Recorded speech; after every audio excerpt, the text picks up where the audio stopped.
All right, I made a video by itself on my experience with Revenge of the Sith because this movie means so much to me. But I do want to react to the most critical man on the internet, which is Critical Drinker's take on this as well. So here we go. Let's start it. Revenge of the Sith humiliates Disney Star Wars, which is a interesting topic to dive down. Let's see what he has to say. Star Wars is dead. That's something you've probably heard many times over the past few years, and I don't think it is, but let's it's not hard uncook. to see why. The sequel trilogy started out strong, only to turn into an unmitigated disaster. There hasn't been a new movie in almost 6 years, and practically every new show released on Disney Plus has either been a critical or commercial flop. I agree with that. I love The Force Awakens. There's potential for an amazing trilogy there. And I just did not like what they did with Luke Skywalker and The Last Jedi. A lot of people say this. If you like the movie, that's cool. I think it looks fucking awesome. I think the lightsaber fight they had and the throne room was sick. You know, there's parts of that story that I love. But I enjoyed the sequel trilogy. It just, you know, I enjoy all Star Wars. So that doesn't say much in my opinion. And then yeah, I think the Rise of Skywalker, like all these like movies, you know, if you go read the actual book or listen to it on Audible, they're phenomenal. It's way better. It's such a better experience because it has time to layer everything together and make things actually cohesive and flesh things out and just cooler in general. Now, would I wish it would be a little different? Yeah, for sure. The TV shows, I think Mando hit very hard, obviously. And maybe not the last season as much. Ahsoka, the first half, hit very hard. Rogue One, season 1 hit. Season 2, I think, is going to be a hit. So I think they've definitely done some good stuff lately. Clone Wars season, what was it? The last season? I think it was 7. That hit. You know, a lot of all the animation stuff has hit really. So yeah, I'm optimistic about Star Wars, especially the stuff they released at Celebration. I'll eventually talk about all that kind of stuff, but I am eerily optimistic about Star Wars right now. And it is kind of funny because I was on the hate train for Star Wars a little bit. I don't hate Star Wars, but I was irritated with what was happening with the projects that were being pushed out and the quality control and stuff like that with Boba Fett. The Acolyte, you know, I could keep going, but this is all about Revenge of the Sith, the glory days, 2005, one of the greatest movies made of all time, one of the bridges to the OGs from the prequels. I think it's phenomenal. Or both. Let's see what he has to say. Unlike anyone hurtling towards their 50th birthday, Star Wars seems to be going through a bit of an identity crisis these days, desperately trying to reinvent itself into something newer and cooler. Which I think they need to. Desperately. And that's not because like they can't do what they do. Like Star Wars needs to be what Star Wars is. That needs to be at the core forefront for everything they do, obviously. But I think Star Wars is such a wide galaxy, and people said this when Disney bought Star Wars in the first place. It's such a wide galaxy that has so much potential, and you can obviously see that potential in other projects like video games and comics and stuff like that. If you really love Star Wars, there's different vibes all over, man. And they have attempted at doing so. I just think the projects that they've tried to stretch out their wings, I'm going to point to The Acolyte specifically because that was, you know, before the prequels, and that is a more darker centered theme show. They missed the mark on it, in my opinion, and I think that's very disappointing. I think they're killing it with not Rogue One, with The Acolyte. Not The Acolyte, gosh. What's that show called? I just said it. Andor season 2. I think they're killing it with that. But boy, oh boy, the writing could have been a little bit better on The Acolyte. Which leads to the very obvious question, what even is Star Wars now? Is it a feminist power fantasy? A lightweight adventure for little kids? A dark, gritty political thriller with sci-fi trappings? Or one person's thinly disguised sexual fetish wrapped up in lightsabers and space? That shit better never happen again. I'm actually kind of happy that we've had some big misses. Just because it's like like you're establishing the fan base and you're seeing what works and what doesn't, what gets viewership and what doesn't. And the Acolyte got canceled. You know, season 2 got canceled for a reason. There was not enough viewership on that show. There was so much backlash on that show. I'm tired of these fucking actors also coming out and attacking Star Wars fans.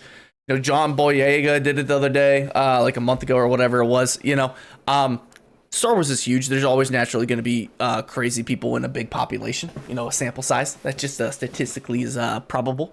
And when you have a huge audience like Star Wars that treats, say, IP like a religion, it's probably going to happen.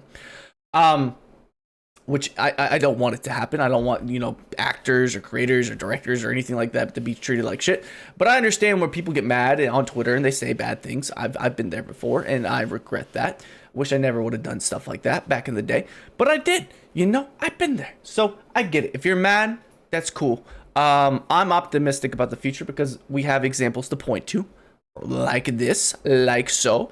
Like, don't do this again. And I might be naive for thinking that we might get stuff that's better and this won't happen again. I'm sure it will eventually happen again because things do tend to repeat itself, especially when you have a culture like they probably do at Disney because of obviously the stance and political standing they already pre-existing have, which inks its way into the art, which is, I think, the reason for a lot of backlash, obviously, with the Star Wars IP as a whole. But yes, I'm optimistic for the future. Chips.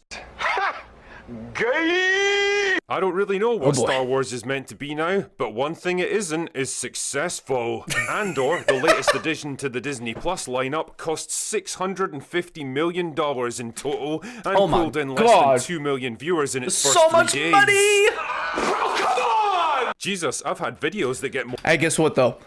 It's gonna be a good show. It might not make money, but I'm still gonna enjoy it. More views in the same time frame. Not only is it not making money, it's crazy because that's probably the same thing a lot of people say with the Acolyte. I guess we're picking and choosing for Disney, but even worse than that, Star Wars has lost every shred of cultural relevance it once had. People just don't talk or even care about it anymore, and the only time they do mention it is when some big controversy erupts. That's actually cap. I have a lot of friends that are normies that are not big Star Wars fans. There's a lot of people out there that just love the sequel trilogy. It is so surprising to me. When I talk Star Wars with a lot of the people around my age, I'm shocked at how many people just love Rey and don't really care for the OGs because they're outdated and they're old and they're quote unquote boring. I grew up on them. Every time I watch it, it's a nostalgia trip. I will never not like those movies. I love them, and I'm so grateful my parents introduced me when I was young because, like, dude, I can't imagine a world where you don't like the OG trilogy. Like, the prequels, okay, some of the dialogue's corny, but dude, the lightsaber fights and shit, and the plot lines, oh, the way they connect everything, how they flesh out the lifestyle and the aesthetic, and dude, don't get me started. Andor, for example, the only discourse of any kind around that show is because of a 2-minute scene where an Imperial officer tries to use the Force on a young woman. The Acolyte was talked about, but for all the wrong reasons, to the point where Disney themselves had to step in and confirm that. We got a Concord character. And confirm that never again would they inflict another series of that absolute catastrophe on us. Meanwhile, Skeleton Crew, which was pretty much free of controversies, was also more forgettable than a cheese sandwich and disappeared like a fart in the winds. I actually had to look it up to confirm that yes, it did indeed exist and I watched it. And it cost $130 million to make. Damn, that's a lot of money too. This, you know? Ask any random person on the street who Darth Vader, Luke Skywalker, or Han Solo is, and I'm pretty sure they'll be able to tell you, even if they've never even watched a Star Wars movie before. Ask that same person who Poe Dameron, Finn, The Mandalorian, or Cassian Andor is. I think people will know who Finn is. So many people watch those fucking movies. And you'll like. Now everyone else probably not. There's people that seen Andor and don't even know who Cassian is. Be met with the kind of vacant, dead-eyed stare that would make Billie Eilish look like a model of bright, optimistic intellect. Oh, Jesus. With a string of commercial failures like this and a total collapse in cultural relevance, you can't exactly blame people for concluding that yes, Star Wars as a brand is indeed dead. Oh, it's not. It's not, obviously, but yes, people think it is dead.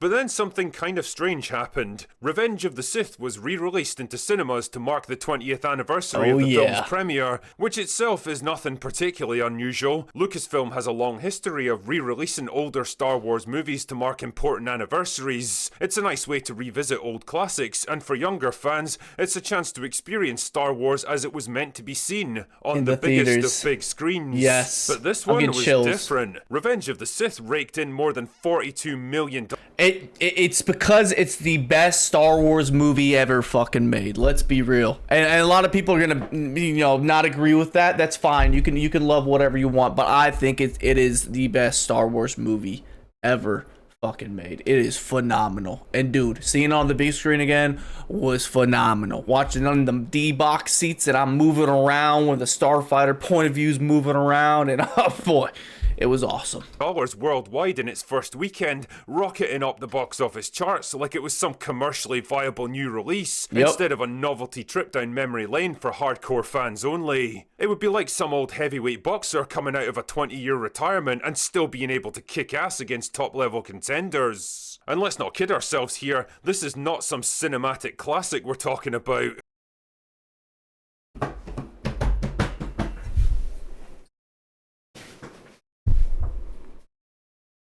Bro, what the fuck did he just say? Is he... Bro, this man high as hell. He really drinking. Critical drinker. And let's not kid ourselves here, this is not some cinematic classic we're talking about. Bro, he is tripping. Dude, dog, you are tripping. What the Revenge of the Sith was the deeply flawed conclusion to a not Excuse me? Bro, what? particularly good trilogy. Ugh. Oh god, he's gotta be like 50, bro. Critical 50. And the audience perception of it has gone through more Fucking twists boomer. than a David Fincher movie over the years. At first everyone loved it because they were hyped by the Star Wars legacy and the pretty visuals, but then came the YouTube video essay era where it became Oh yeah, all the fucking my opinion about Star Wars, what I'm doing right now. Yeah, okay. Go eat crows, bro. fashionable to make hour-long videos shitting all over the prequels. It's so easy to shit on the prequels. It does not take any skill at all, in my opinion, because the dialogue is goofy as fuck, and the way Hayden Christensen is speaking is in a cadence to it'd be very similar to how Vader speaks. So that way it's cohesive with the character itself. It's like, yes, he gets burnt alive and he gets put into this whole suit and mask and everything like that. And he's not going to just change the way he talks. He's going to talk the same way. Obviously, he's going to sound different because of the equipment he's using to breathe, but still. Like it's easy to pick it apart because of the way he talks, because he talks like a fucking robot, obviously. And also the dialogue in general. I think Phantom Menace is phenomenal because it doesn't have that really weird dialogue that Anakin typically has with Padme. Those, oh my gosh, the dialogue between him and Padme sometimes is just so... But I love the prequels. They're phenomenal. Like, it's fucking Star Wars. It's the epitome of what Star Wars is supposed to be. It's George Lucas's most modern vision of what Star Wars is supposed to be with modern technology. Brother, sister, whoever is watching this video, the future god of AI, I don't know. Bro, tripping. And now that we're trapped in the festering swamp of the Disney era, the rose-tinted glasses are coming out and people are starting to look back more favourably on the prequel trilogy. This definitely happened when the prequels came out. A lot of the boomers that hated on it were like, this isn't what Star Wars was, the OG trilogy, it just doesn't feel this. Oh, it's a fucking different time period, motherfucker! Yeah. those people came around and were like, well, I kind of like the prequels now more. They've grown on me in a way, and I don't like this new stuff at all. And maybe that's how I'm gonna be with the sequel trilogy eventually. I mean, they're fleshing it out so much that like I've read the books and stuff like that, so I can go back and watch them. If I'm trying to go to sleep really quick, I'll put on The Last Jedi or something like that. But I don't know. I just. I love my prequels, Relativism, and it's all coloured by what happens to be going on at the current time. But all of this is to say that Revenge of the Sith wasn't and still isn't a particularly great Star Wars movie. God, this guy, it's a critical fucking gaslighter, bro. I'm gonna have a fucking stroke. But people flock to see it anyway.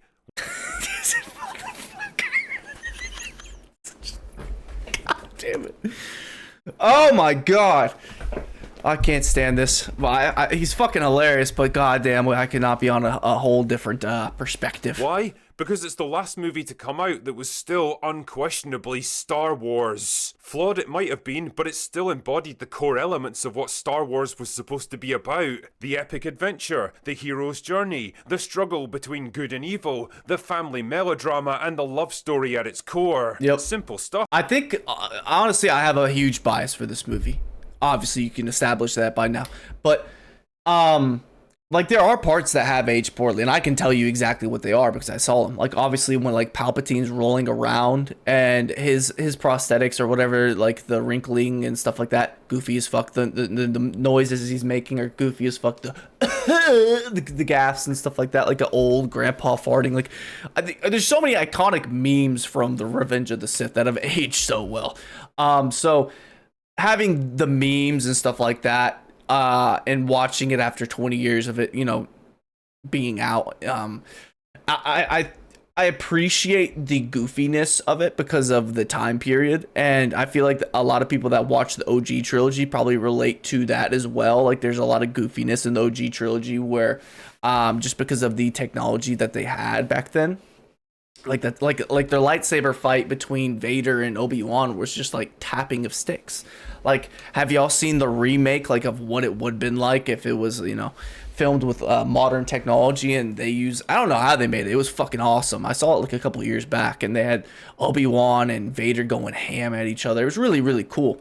And I know there's like writings and stuff like that. They're saying like, they're so timid about each other in that fight and from Mustafar, and that's why they're being so, analytical and over analyzing every single move that they're making and being very cautious, right? I don't know. I guess it's whatever your headcanon really is. But there are goofy parts that aged poorly that I do appreciate because I love this movie so much. So I'll be honest. Yeah, I'm biased as fuck for sure. But to call this like not a classic it stuns me. Like, I think this is the greatest Star Wars movie ever made. Like, it's just crazy to me. And then I would probably put Empire and then Rogue One.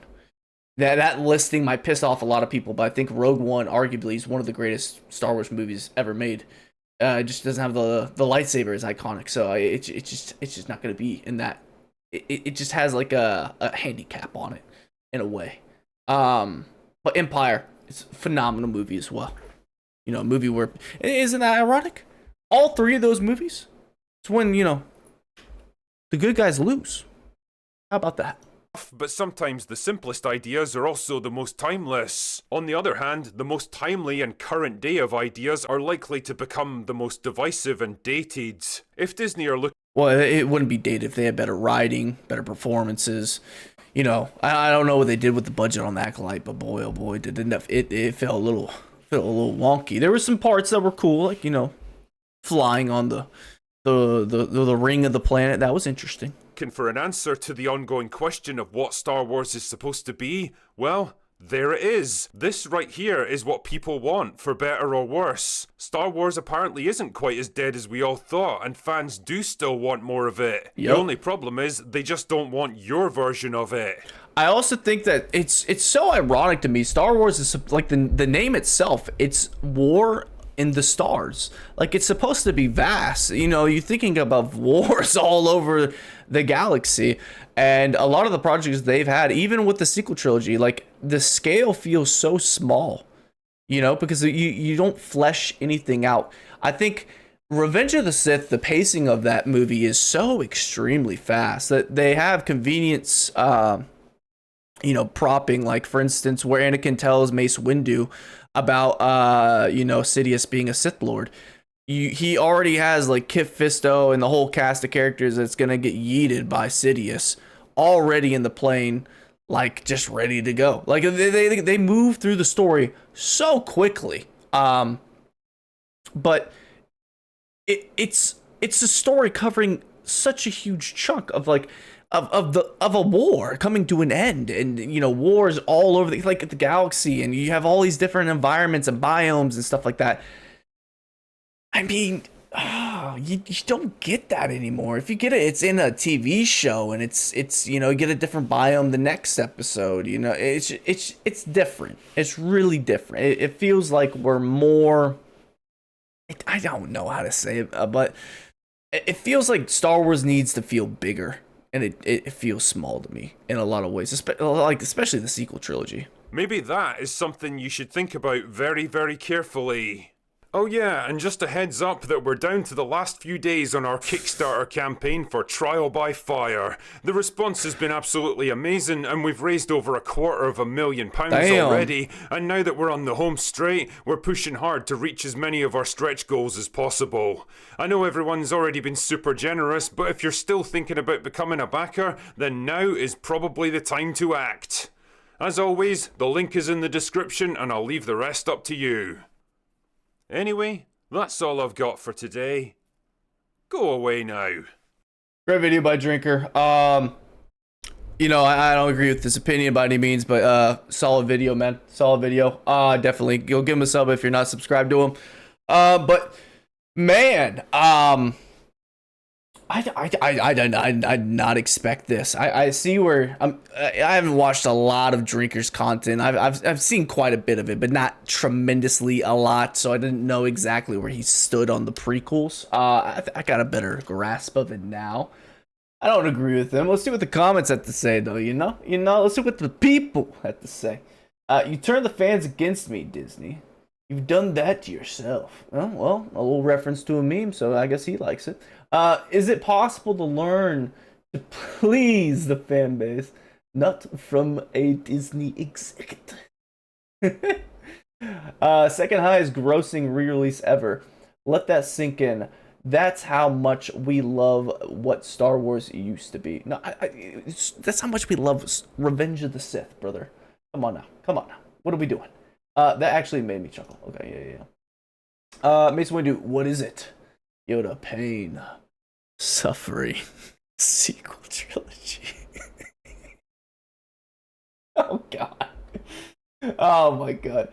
Saw Revenge of the Sith on Sunday, and damn did it feel good to see it again. This is where the fun begins. You know what's crazy? When I saw it in theaters, and Anakin ignited his lightsaber in front of the youngling, and he flinched, like 30 people just started clapping, and everyone's like, they're clapping, all right, woohoo!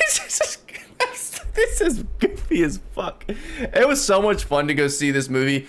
Not because it's just a re-release, and I haven't seen it since like 2006 in the dollar theater, and I saw this like so many times as a kid. Like I went and saw this probably more than 15 times in the theater. Watched it so many times at my house, and loved the extended cuts and the deleted scenes or whatever.